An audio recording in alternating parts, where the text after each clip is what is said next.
Hello and welcome back to Aetheral Space 11.16, Blood Across the Battlefield Part 2. Imagine what a fucking power move it would have been if I had Part 1 and then just changed the title to the next chapter. That would have been... That's what I was just going to say, that would have been good. Or if you made this one Part 3 and it's like, ooh, you're missing one, that will be a flashback later. Oh, man. Anyway, welcome back to Aetheral Space. Last time, who cares? Let's get started. I just used fuse on your skull and this wooden stick. Ow! It hurts! What does my skull even give? Like, +2 attack? Yeah. Wow, looks like you're not as thick-headed as I thought. I'm not gonna lie, it kind of feels fucked up to kill bokoblins. Like, it's not okay. They basically have intelligence. So, that's what makes it so fun. I will say, I think I just need better weapons because I'm still early in the game, but I've ran up against some enemies I did beat, but it's like, God, you have to wail on them. Yeah. And it's like, I think I just need to get further in the game. But I should not be here yet, but stubbornness means I cannot leave. Like, I've had to use every bomb flower, fire pepper, all of the best like shit. 50 apples. Yeah, exactly. Anyway, we're not here for Tears of the Kingdom, we're here for Aetheral! Hell yes. Yeah, what if Tears of the Kingdom had multiplayer? Dragon, open your eyes. Dragon with the Zonai arm. Whoa, Gemini Ultra Hand! Actually, could he do that? Could he Gemini whirl his hand and then make it go out from him and grab something and bring it back? Maybe. Well, I can grab something, but you can turn it into Aether if you wanted to. Okay, hear me out. He makes the part between, like his wrist, the part between his hand and his arm, into Aether. Okay. Stretches it out, takes the hand, grabs something, brings it back, and reconnects it. Gamble, no! Pistol! Could he do that? Like a Go-Go Gadget extendo arm? Yeah. Perfect. I want him to unfold like a Zonai construct in combat. He's just like this all his limbs. The mood on the bridge of the Tartarus was an unusual one. Tense and jubilant in equal measure. Alexandrius Toll, Ascendant General of the Supremacy, found himself disliking it. How long until we can land our troops? He gruffly asked the tiny girl next to him. This is idiotic! The girl in question glanced at her script before looking back up at him with a derisive glance. Don't be so impatient, you warhorse. The rules are clear. Only 30 minutes after the last special officer land until the... Sorry, you fucked me up with the typing. Sorry. A real reader would be able to keep up with my movements. Alright, you know what? Sorry. Why don't you read them? No, please go ahead. Go ahead. No, show me what you got. You wrote it. So, yeah, go ahead. I've already put in the work. Only 30 minutes after the last special officer pod lands can you start bringing down your fodder. There are still 12 pods left to go with people that matter, so please be patient, she winked playfully. Okay? Toll narrowed his eyes at the brat. Daria Todd Harlow. Alexandrius found himself disliking this woman more than most special officers, and he was not a fan of special officers. In front of her boss, Caesar, this girl seemed a stuttering and blushing mess, but as soon as the commissioner was gone, her true colors came out. So does anyone in the army have Aether, or are they all just non-Aether soldiers? They have Aether. Okay. Just like generic Aether? Well, they have their own ability, but they're in the military hierarchy, whereas special officers are just the special snowflakes. Gotcha. The ones whose Aether truly stands out. The colors of spite and envy, eager to abuse whatever authority she'd been given. Discord mod. Alexandria exactly, that is her character. Back. She's a Discord mod. I would say more subreddit mod. Alexandrius, can you please post memes in the memes channel and not general? Alexandrius snorted, turning back to the screens before them. To be truthful, there wasn't much to see. The fog covering the battlefield made imaging mostly useless. That's a shame. This would have been great to stream. And Caesar denied permission to place cameras on the landing officers. What a joke. This was not war. War required soldiers, and all the soldiers, the trained and seasoned soldiers, were stuck up here with him. Oh, so basically, if your Aether abilities and whatnot are strong enough, you get to be a special officer, but you don't have to actually learn discipline or how to be a soldier, because you just get by on your brute strength. Yeah. Oh, I see. The people running around on the ground are not soldiers. That's why, that actually, I like that, because that makes so much more sense why every special officer is such a fucking weirdo, and not, have any discipline aside from Musashi. That makes so much sense. They, got plucked out, and they're basically, gifted kids. Well, yeah, a lot of people were never in the military, like Samael, he went from, pirate to special officer 1-to-1. There was no... That's actually so good. Oh my god. I love that a lot, actually. Sorry, I lost my place. The people running around the ground were not soldiers, they were children running around with swords and guns. But they would learn. In good time, they would learn. Would you put your money on a special officer or a seasoned, like, Aether soldier veteran? Depends on the special officer. Indeed, I see. The oh god, who is this? Okay. The person using this fog is quite extraordinary. Yes, breathed a voice uncomfortably close to his ear. Interesting, interesting. Such range while operating a second ability. I find myself fascinated. Perhaps a live capture is possible? Alexandrius turned to look at the man who had spoken. This time he did not have to look down, but that was not because the person was the same height as him. No, definitely not. It was because they were floating. Mandrus Hawk, section chief of the Absurd Weapons Lab, was a fairly unfortunate sort of skurnt. While he had the normal number of limbs, the normal amount of eyes, and overall a human shape unmarred by deformity or enhancement, yes, there was no problem with his shape. The problem was with his size. All in all, standing... Oh, God. This is someone's fetish. Standing on the tips of his toes, Hawk would have been the height of a normal human thumb. It's you. Alright. I'm done reading Aetheral Space. I'm sorry. No. Popcorn. It's all you know. You made the comment. You get to lie. You read a page, so my effort will be proportionate. No. You've made your comments. Go ahead. It would have only been so easy to crush him underfoot. To avoid such an embarrassing assassination, the section chief had strapped himself into a hovering pod that floated freely through the air, little Dr. Eggman. Right now that pod bobbed up and down next to Alexandrius Toll, the tiny man leaning forward in his seat. Not Alexandrius' Toll, whatever the fuck that is. A shock of spiky black hair as he'd been electrocuted once and never bothered to fix it. A pair of goggles magnifying his eyes, it looks like those of some unsightly insect. A white lab coat wrapped tightly around his fragile body. A bulky speaker attached to his back with a microphone widening towards his mouth, so his voice could be heard clearly by those around him. All in all, Mandrus Hogg was something of a disgrace to look at. Those magnifying eyes turned down to look at the tiny black band wrapped around his wrists. Yes, he muttered. Now that I consider it, it'd be a waste to lose so many potential test subjects. Abilities clashing like this in the field in such numbers is a rare thing, an exceedingly valuable thing. There's no reason to lose samples so willy-nilly. Caravandia, perhaps we could introduce a point bonus for live capture? You idiot! The tiny ribbon shouts back. You don't have the authority to make those kinds of rule changes. Go jerk yourself off, asshole! Hogg clicked his tongue. Threat.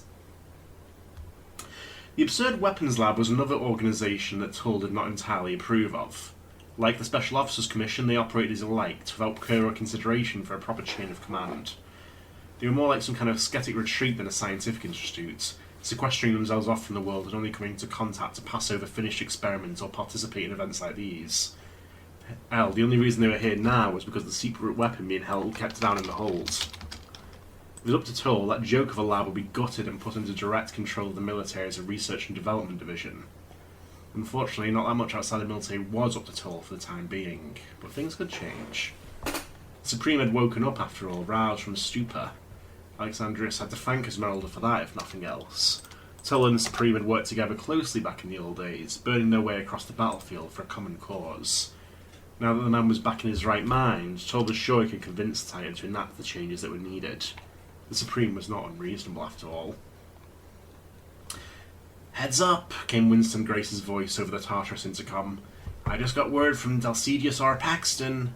He's going to do something big, should even out the information gap a little. Again, Tull found himself snorting. That old wizard had something in mind, did he? Well, if nothing else, it was sure to be a spectacle. Popcorn. Smile. Seth Harrowing watched the surrounding battle from the cliffside like a hawk, his 6-shot revolver held out straight. Ordinarily... Hey, wait a minute! Mm-hmm. Ordinarily a punch point... Oh, nothing. I just got excited, because I also had a cowboy boy. Ordinarily, a punch point firearm like this would have a range limit that would prevent him from actually hitting anything from here. But Aether really was a wonder. With his tiny weapon infused, he might as well have been holding a sniper rifle. With his free hand, he adjusted the wide-brimmed hat on his head, the bells dangling from it tinkling as he did so. The hat cast a very welcome shade over his tanned face and curly grey hair. The jagged smile beneath was much more genuine than usual. You almost done? He called out over his shoulder. Don't like being this exposed. Arthur, The dramatic... what are you doing in Aetheral Space, Arthur? I'm sorry, should I do a different one? No, it just sounded like Arthur, I liked it. Don't listen to him, Dutch. You need to Aether burn. The dramatic and archaic voice of Dulcidius R. Paxton sounded out from behind him. Unmistakable. I'm going to try and do a Dracula. Oh, bother and boil! No, Do not... I don't know about that. He's more of like an old Gandalfy wizard man. Bother and boil! Do not rush me, fool! True magic requires an element of danger, the spice of life, the equivalent exchange of changing the world. Whatever you say, my man, Seth muttered, continuing his watch. To tell the truth, he did regret accompanying the wizard a little bit. A wizard and a cowboy, all you need is a robot and you've got fucking... your only move is hustle. Nice. But he also knew that whatever spell the old codger was about to unleash would no doubt turn the tide of the battle heavily in the Supremacy's favor. I'm glad we have an actual wizard now. This series gets so good. I'm being completely sincere. I love it. I genuinely love it. So long as he made sure that Paxton was able to complete his ability, Paxton would definitely have an easier time gathering points for himself. His eyes narrowed as he spotted something. There. He'd seen it again, hopping across the battlefield, an electric blue spark of aether flying high over the trees. Seth hadn't been sure what he'd been looking at initially, but after observing the phenomenon, he understood it. Wherever that blue spark stopped, usually next to a member of Regiment Red, it would remanifest as a humanoid figure for a moment, record them and itself, then zip off to another location to drop them off. In short, a transport specialist. Well, now that he'd seen it, he'd be doing the Supremacy a disservice if he didn't mess with it a little. Seth lifted his hand, forming a lens using his thumb and forefinger. I like that. That's cool. And waited for the moment that blue spark passed through that lens. A smirk tugged at one side of his lips as the fatal instant came when he spoke the words, "Forcible ability deactivation." Immediately, the blue spark turned back into a human figure that plummeted into the forest below. Even with Aether infusion, a fall like that would definitely hurt. Seth couldn't help but chuckle to himself. If nothing else, he crippled the enemy's mobility for a time. I thought he would just straight up be lost as Aether forever. Good for Dragon. Hang on, my ear, I need to pop it real quick. Sorry about that. "How about now?" he called back once again. "All but done, you damnable ignoramus," Paxton grumbled. "Fantastic." Seth sighed, stepping back from the edge of the cliff and returning to his impromptu companions. Dulcidius R. Paxton really was devoted to his wizard gimmick. He wore a purple pointy hat and cloak, the shadows within concealing much of his face save his bright cogitant eyes. The old man was sitting cross-legged on the ground, a red-hot needle clutched between two fingers, looking at the magic circle he'd burned into the ground. It was an impressive piece of artwork, if nothing else. He'd spent the last 10 minutes setting it up, an intricate network of lines and curves and sigils, converging upon a single point. If Seth didn't know better, he'd almost believe it was something used for magic. With all the effort Dulcidius had put into the circle, it was almost a shame to heap dead bodies on top of it. Paxton's apprentice, Mara Hatt, was red in the face as she tugged another red corpse into the center of the circle. Unlike her boss, Mara seemed to have gone for some kind of stage magician sort of aesthetic, with a black leotard and top hat. Seth didn't much mind. If he was stuck with these weirdos for the time being, he appreciated the eye candy if nothing else. A veritable pile of bodies had been growing in the center of the circle over the last 10 minutes or so, but they'd only killed one enemy so far. Mara's ability apparently let her duplicate objects, so they were using it to slowly accumulate sacrifices for Dulcidius' ability. So are these living people she's cloning, or corpses? It was a corpse and she's duplicated the corpse again and again. You can use corpses for sacrifices. Interesting. What's he doing? Seth wasn't sure that real magic would allow for such cheating, but what did he know? We really need this many bodies for this? Oh, he yawned, walking up alongside Dulcidius. It's kind of a hassle, you know. Paxton huffed. Pax Magica requires me to sacrifice things I value in order to fulfill my request. This unfortunate fellow is not valued by me at all, but thankfully we have my dear Mara. We can simply duplicate him again and again to beat out quality with quantity.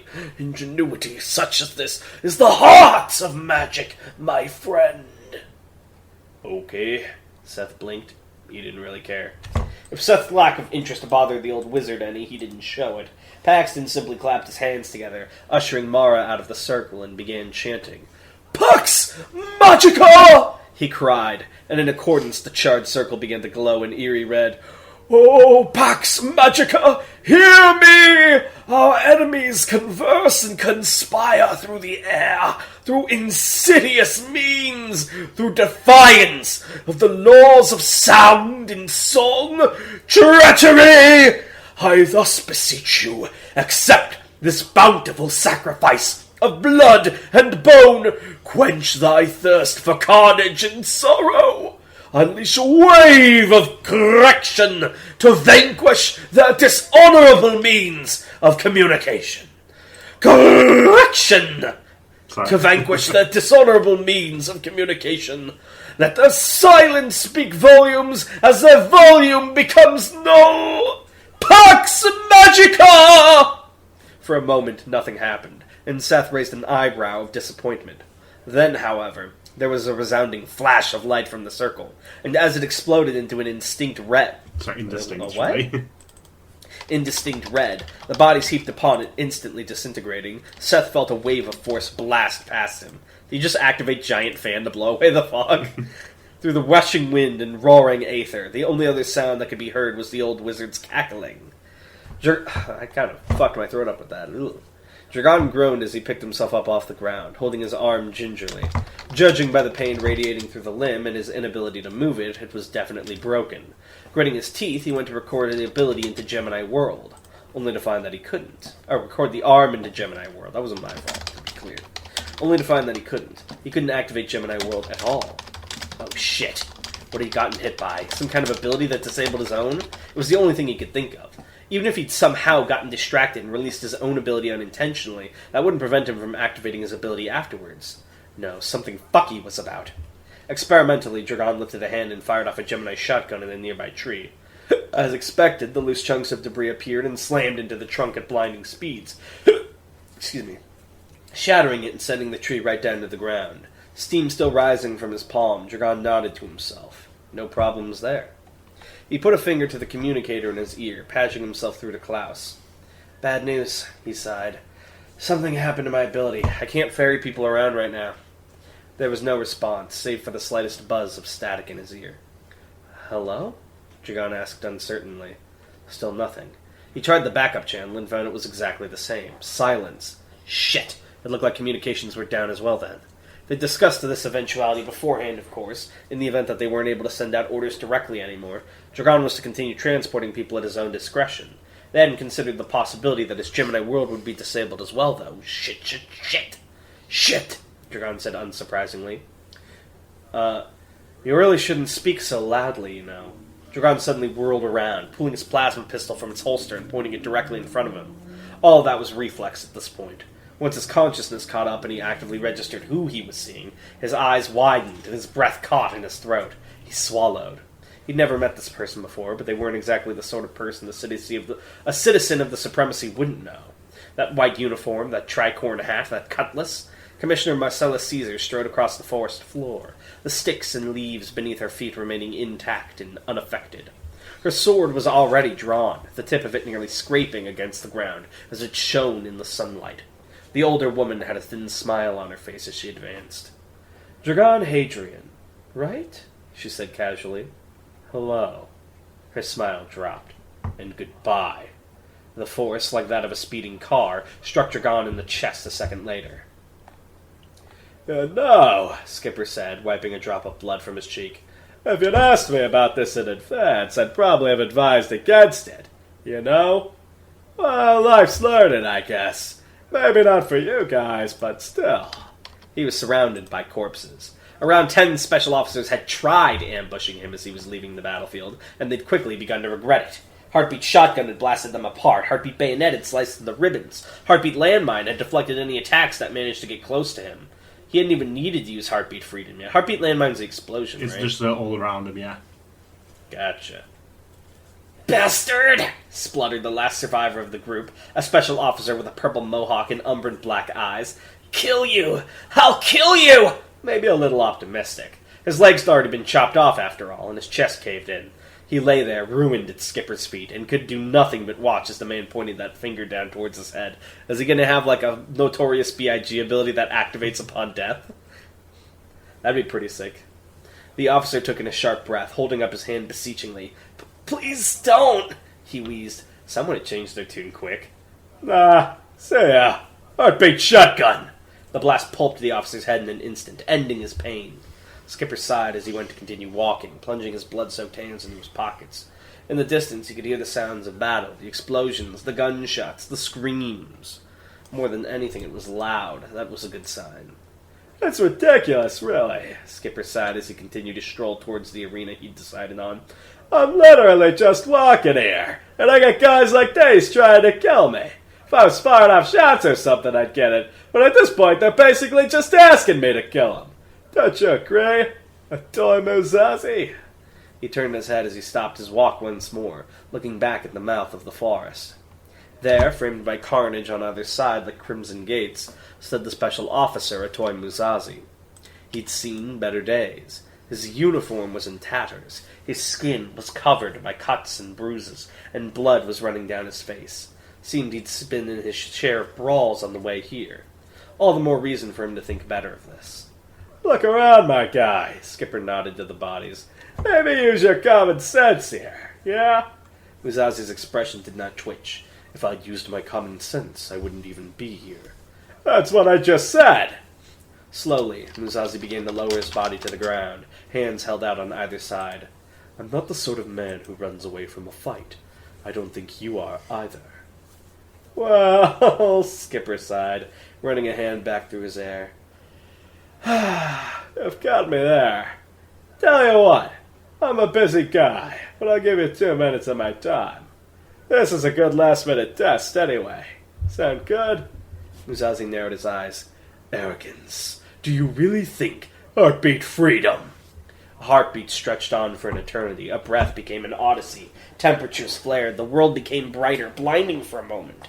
The wind around them grew furious, broiling like the beginnings of a hurricane, forcing Musashi to hold his arms up protectively, so he could barely even see it. A pillar of emerald aether, like a tower leading to heaven, had erupted around Skipper, utterly engulfing him. Long, jagged green spikes snapped around the central mass like thunderbolts, each boom nearly deafening. By the time Musashi could even register what he was seeing, the light was already beginning to clear. Skipper's, Zechariah Esmeralda's, eyes glinted a bright green through the fog. His silhouette warped and changed. And as the smoke cleared, Musashi saw how exactly. 2 massive feathered wings, bright green and clear like glass, had appeared hovering over Esmeralda's shoulders, moving independently of one another as they shone and flexed through the air. Emerald aether crackled around them furiously, each bolt just as furious as those he'd seen during the transformation. Esmeralda looked at him with those cold green eyes. "This," he said, "is heartbeat freedom." His very words echoed and reverberated through the ambient aether. Musashi could sense it instinctively. He could sense that whatever power he'd seen from this man previously didn't even compare to what was standing in front of him. This was a monster. "I like your attitude, kid," Esmeralda intoned, looking down at him. "So I'm going to do my best not to kill you. Whether you survive intact or not, well, I can't promise anything there." Esmeralda took a single step forward, and at the same time the trees immediately surrounding him exploded into splinters. Yes, Musashi understood it instinctively. "I'm dead." Zechariah Esmeralda had said he'd given Musashi 2 minutes of his time. It didn't even take 10 seconds. Ooh. Why is he wasting it, though? Doesn't it take up a lot of power? Don't waste it, Esmeralda. Perhaps we will find out how it works. I love how he lost his identity as Skipper when he used it, though. This implies he takes some form of humanity from himself. Something we know. That's why I switched the voice to Sirius Skipper. Oh my goodness. Do you have the next one ready? I don't know. Did I get you? I'm pretty intrigued. If the next one doesn't open with more Skipper, I'm going to be pretty sad. You really should get a backlog, though, so you can open up that Patreon. People have been waiting, Tanny. It's in the works, don't worry. I'm going to take an opportunity soon enough. I think write a lot very quickly. I think you very much should do it soon, because this arc would probably be when people most want to read ahead. So, without a doubt, I would do that as soon as you can. But yeah, I don't have any Aether questions that I think you would be willing to answer for plot reasons, so I'm going to leave the fun fact to you. Fun fact to me. Okay. Oh, fuck, it'd go a topic at least. Alright, tell me how Alexandrius Toll became the general. Well, he fought. He was one of the young sort of recruited soldiers during sort of the golden age of the current supremacy, where they were always at war and actually doing shit. And he How many years ago was that? It was like 50 years ago. Okay. And he rose through the ranks then, so he was sort of like around at the same time as Skipper, basically. So he was like, he actually like started at the bottom and went up. He wasn't like born into it from family or something. He rose up the ranks. Nice. He's a pull yourself up by your bootstraps kind of boy. Okay. And then what was like the last thing he did that got him the position? Well, he fought and distinguished himself in the Drenale Rebellion, so when the Drenale breaches happened. And he fought alongside him at that occasion, who took a liking to him. Yeah, because he did imply they had some sort of relationship. How many... That's interesting. I wonder how many years the Supreme was just sitting still and why he stopped fighting. I guess there were no people who could match him left. Alright, well, thank you guys for joining, and we'll see you next time. Bye! Bye!